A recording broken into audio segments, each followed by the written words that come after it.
I just got back from that run. That was hard. Again, running is a skill, and if you don't practice it, no matter how good a condition you're in, you're not going to be good at it.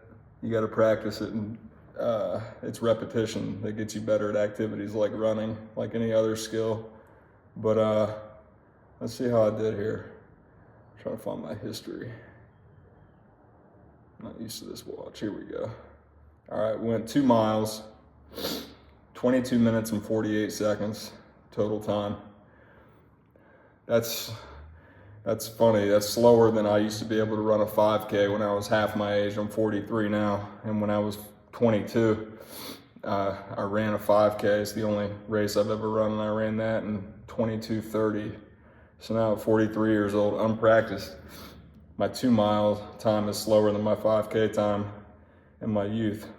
But average heart rate was, let's see, 169, max heart rate 178. So I was running fairly hard to just to not devolve into a walk. I mean, there's some hills and stuff.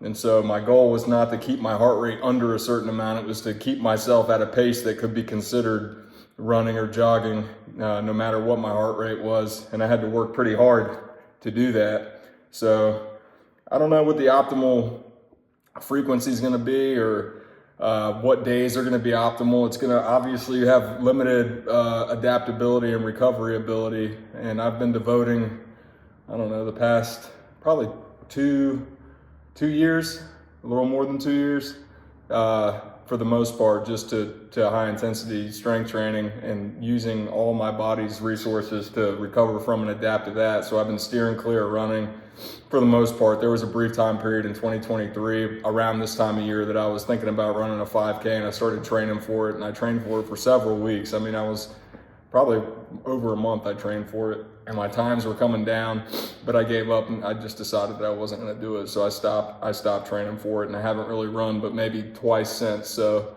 I guess my goal is to maybe see if I can do it like once a week, maybe just 2 miles for now.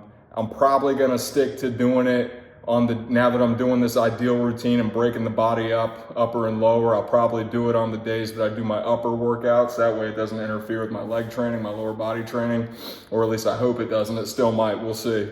But definitely I'm not going to do it on days that I train my lower body. Definitely not going to do it on a day either side of lower body training. And I think just to play it ultra safe, probably try to stick to just once a week and only doing it on the upper A and B days right after my strength training. Strength training is still going to be the priority. I just really miss running, and that's the thing with HIIT is you get so before you find it and before you find out what it is and you accept it, the theory is valid and it is the intensity of exercise that stimulates growth and really nothing else. The problem becomes it takes so little amount of time to do it right that it leaves you with all this other time that you used to dedicate to doing physical activity or, just being in the gym and just going through the motions or whatever, I struggle to exercise restraint and to not overdo it and just start doing things for the sake of doing them. But it's been long enough now. I feel like I've dedicated enough time to solely strength training that I'm probably pretty close to growing, the end of growing, I should say. I'm probably not going to grow much more, if any, and that's cool. Whatever. It's whatever's in the genetic cards for me. I'm probably pretty close to it, and that's all good. So I miss running, so I'm still gonna prioritize the high intensity training and then try to incorporate this running just to give myself, something else to do that I really do. I really do enjoy running. I love it. It's fun.